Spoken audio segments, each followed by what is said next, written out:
कच्ची दाबेली बनवून तयार आहे आणि अफलातून दिसते, जबरदस्त दिसते। आहा, तोंडाला पाणी सुटलं। नवीन रेसिपीच्या अपडेटसाठी मधुराज रेसिपी चॅनल सबस्क्राइब करा आणि त्याचबरोबर बेल आयकॉन क्लिक करायला विसरू नका। नमस्कार, मी मधुराज रेसिपी मराठीमध्ये तुम्हा सगळ्यांचं खूप खूप खूप मनापासून स्वागत। खूप रिक्वेस्टेड अशी रेसिपी करतोय आज आपण। कच्ची दाबेली कशी बनवायची ते बघतोय। साहित्य काय घेतले ते पाहूयात। सगळ्यात आधी आपण कच्ची दाबेली बनवण्यासाठीचा मसाला करून घेतोय। त्यासाठी इथे अख्खे धने घेतलेत मी। एक छोटी वाटी भरून अख्खे धने आहेत। 4 ते 5 लवंगा, अर्धा चमचा चाट मसाला आपल्याला लागेल, 1 चमचा जिरं, 2 दालचिनीचे तुकडे, 5 ते 6 काळी मिरी, 1 चमचा बडीशेप आणि लाल तिखट। हे रंगाचं लाल तिखट आहे। काश्मीरी चिली पावडर किंवा बेडगी चिली पावडर पण तुम्ही वापरू शकता। आता त्याचं जे स्टफिंग आहे, स्टफिंगसाठी आपल्याला बटाटा हवा आहे। बटाटा मी उकडून त्याची सालं काढून मॅश करून घेतला। दाबेली स्टफ करताना एकतर दाबेलीचा पाव लागेल, मी बेकरीतून विकत आणला आहे। त्या पावासाठी त्यांना आदल्या दिवशी ऑर्डर द्यावी लागते। तुमच्या जवळपास कुठलीही बेकरी असेल तर तिथे जाऊन तुम्ही विचारू शकता, रिक्वेस्ट करू शकता। मग ते तुम्ही ब्रेडची ऑर्डर केली की दुसऱ्या दिवशी ते फ्रेश दाबेलीचा ब्रेड तुम्हाला बेक करून देतात। 50 रुपयाला मला साधारण 24 पीसेस मिळाले तिथे। आता ती दाबेली स्टफ करताना आपल्याला चिंचेची चटणी लागेल, आंबट गोड चटणी, तिखट चटणी, हिरवी चटणी, बारीक चिरलेला कांदा लागेल, याचबरोबर डाळिंबाचे दाणे लागतील, शेंगदाणे लागतील। हे शेंगदाणे भाजून घेतलेत, मस्त खरपूस भाजून त्याची टरफल काढून त्यामध्ये लाल तिखट, थोडासा चाट मसाला, मीठ आणि थोडंसं तेल टाकून हे चोळून घेतलेत, थोडंसं टॉच करून घेतलेत। बारीक शेव आपल्याला लागेल आणि याचबरोबर दाबेली चा मसाला बनवण्यासाठी तेल, कोथिंबीर लागेल आणि दाबेली भाजण्यासाठी बटरही आपल्याला लागेल। सगळ्यात आधी आपण मसाला बनवून घेऊयात। घरी मसाला नसेल बनवायचा, बाजारात जो विकत मसाला मिळतो दाबेलीचा तो वापरला तरी चालेल। तर सगळ्यात आधी धणे घ्यायचे। पॅन मी मध्यम आचेवर गरम करून घेतलेला आहे। या पॅनबद्दल बरंचसं विचारलं जातं, कुठल्या ब्रँडचा आहे, कुठून घेतला आहे। तर मार्था स्ट्युअर्ट म्हणून याचा ब्रँड आहे। खूप वेल नोन किंवा पॉप्युलर असा ब्रँड आहे। हा मी साधारण अमेरिकेमध्ये घेतला होता। अमेरिकेमध्ये मेसेज नावाचं एक स्टोअर येतं, तिथून घेतला होता। बरीच वर्ष झाले त्याला घेऊनही। तर अमेरिकेतून भारतात येताना हा पॅन मी घेऊन आले होते।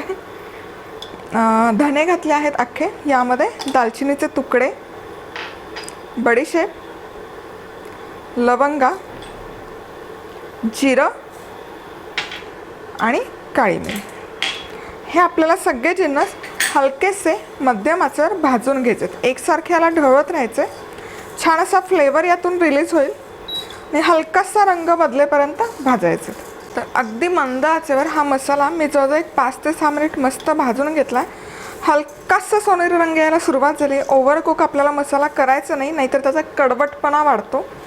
अगदी हलकासा भाजायचा, हलकासा सोनेरी रंग येईपर्यंत, आणि लो टू मिडियम हीटवर, हाय हीटवर भाजायचा नाही। आता गॅस बंद करते आणि हा थोडासा थंड करून घेऊयात आपण। आता हा मसाला भाजून थंड झाल्यानंतर मी इथे मिक्सरच्या भांड्यामध्ये काढून घेतला आहे। आता याची आपण पूड करून घेतो। व्यवस्थित अशी याची पूड करून घ्यायची मसाल्याची। आहा, ताज्या मसाल्याचा मस्त असा खमंग फ्लेवर येतो। आता आपण यामध्ये हे जे लाल मिरचीची पूड घेतली आहे ती घालायची आणि चाट मसाला, आणि हे पुन्हा एकदा फिरवून घेऊयात, म्हणजे मिरची पावडर व्यवस्थित या मसाल्यामध्ये ब्लेंड होईल।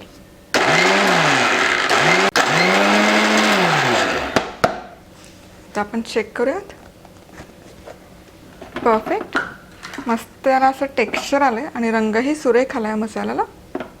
आता स्टफिंग बनवण्यासाठी 1 चमचा तेल मी इथे गरम करून घेतलं आहे। या तेलामध्ये हा आपण आत्ता बनवलेला ताजा दाबेली मसाला घालतो। साधारण 2 ते 3 चमचे मसाला आपल्याला हवा आहे। बाकी कुठलाच मसाला आपण यामध्ये घालत नाही आहे, त्यामुळे थोडासा जास्त घालायचा हा मसाला। मिक्स करून घ्यायचा। खूप तेल गरम करून नाही घ्यायचं, नाहीतर मग हा मसाला करपला जाईल। खूप कडकडीत तेलात जर तुम्ही घातला तर थोडासा हा परतून घ्यायचा, आणि यामध्ये अगदी थोडंसं पाणी घालूयात, जेणेकरून हा मसाला करपणार नाही।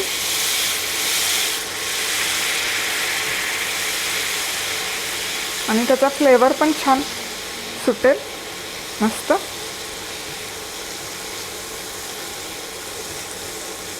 आता यामध्ये आपण हा उकडून त्याची सालं काढून मॅश केलेला बटाटा घालूयात.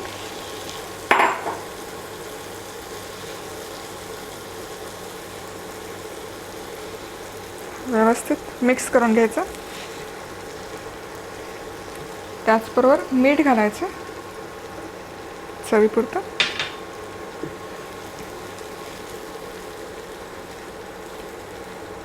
हे मिश्रण जर खूप असं दाटसर किंवा घट्टसर वाटत असेल तर एक चमचाभर पाणी यामध्ये घालून थोडंसं सैल करून घ्यायचं. मस्त. आणि इथे हे कच्ची दाबेली बनवण्यासाठी मस्त असं स्टफिंग तयार आहे. तुम्ही बघू शकता रंग खूप छान आला आहे, टेक्स्चर ही अगदी परफेक्ट आलं आहे मस्त. आणि ताज्या मसाल्यांचा फ्लेवर तर अप्रतिम उतरतो या स्टफिंगमध्ये. गॅस बंद करूयात. आता हे स्टफिंग आपण एका डिशमध्ये काढून घेऊयात आणि हे असं स्प्रेड करून घ्यायचं.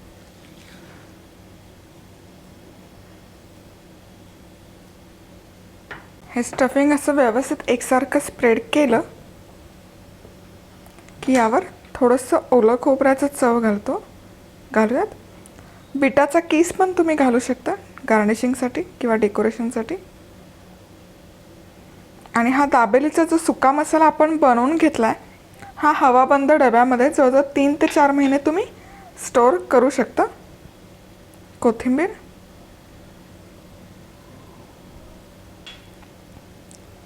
डाळिंबाचे दाणे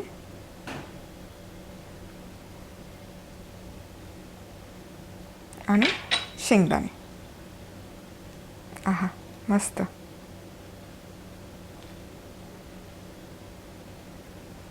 आणि आपलं स्टफिंग मस्तपैकी असं डिश आउट करून तयार आहे. आता आपण दाबेली स्टफ करूयात. तर ही दाबेली आता आपण स्टफ करूयात. त्यासाठी इथे दाबेलीचा पाव आहे. जसं की मी तुम्हाला आधी सांगितलं बेकरीमधून मी बेक करून घेतलेला आहे. आता हा पाव आपण फक्त असा एका साईडने ओपन करून घ्यायचा. वडापावला करतो तसं ओपन नाही करायचं, फक्त एका कॉर्नरने असं आपल्याला ओपन करायचं. फक्त हे असं पॉकेट झालं पाहिजे, सगळ्या बाजू ओपन करायची नाही आहेत. या पद्धतीने. आता हा जो ब्रेड आपण घेतला आहे या ब्रेडच्या एका साईडला ही जी आंबट गोड चटणी आहे ही लावायची, चिंचेची चटणी.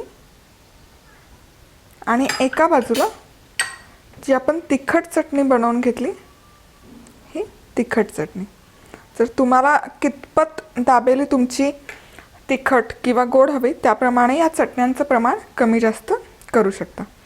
आता स्टफिंग घ्यायचं दाबेलीचं. तर हे स्टफिंग चमचाभर काढून घ्यायचं आणि यामध्ये भरून घ्यायचं. परफेक्ट. पूर्ण असे सगळ्या बाजूने भरले पाहिजे. यामध्ये आपण आता कांदा घालणार आहोत, बारीक चिरलेला कांदा,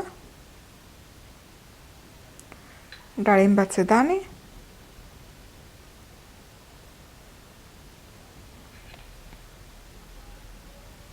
आणि शेंगदाणे.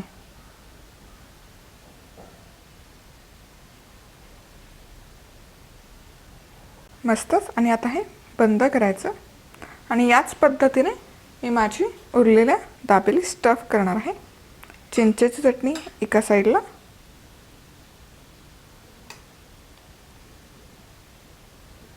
तुम्ही तुमच्या आवडीप्रमाणे स्टफिंग किंवा चटण्यांचं प्रमाण कमी जास्त करू शकता. तिखट चटणी एका बाजूला, त्यानंतर खूप सारं स्टफिंग,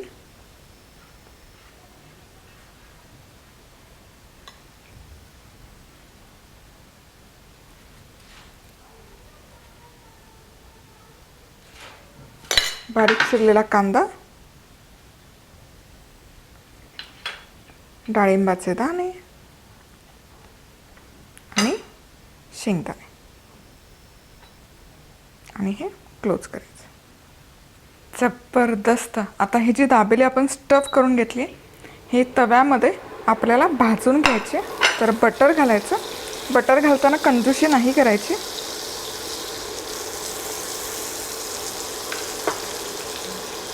भरपूर बटर घालायचं आणि दोन्ही बाजूने मस्तपैकी क्रिस्पी होईपर्यंत भाजून घ्यायचे.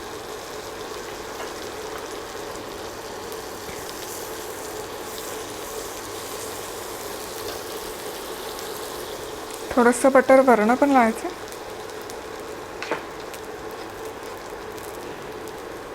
एक बाजू मस्तपैकी अशी क्रिस्पी खरपूस भाजून झाली की पलटी करायची दाबेली आणि आहा दुसऱ्या बाजूने पण भाजून घ्यायची. मस्त दिसते. आणि आपण ही घरी बनवलेला ताज्या मसाल्यापासून करतोय त्यामुळे त्याचा फ्लेवर तर अजून मस्त येतं. ही जी चिंच गुळाची चटणी मी इथे वापरली आहे, या चटणीची रेसिपी तुम्हाला आधीच्या मी चॅट रेसिपीज टाकल्यात, जसं की ओली भेळ आहे, पाणीपुरीची चटणी, त्यामध्ये मिळेल. ती सेमच चटणी मी इथे वापरली आहे. मस्तच दोन्ही बाजूने जबरदस्त भाजून झाली आहे ही दाबेली. आता आपण पुढची स्टेप काय करायची ते बघूया. आता पुढची स्टेप काय, ही जी आपण भाजून घेतली आहे दाबेली, तर गरमागरम दाबेली ही आपल्याला शेवेमध्ये असे दोन्ही बाजूने घोळून घ्यायची.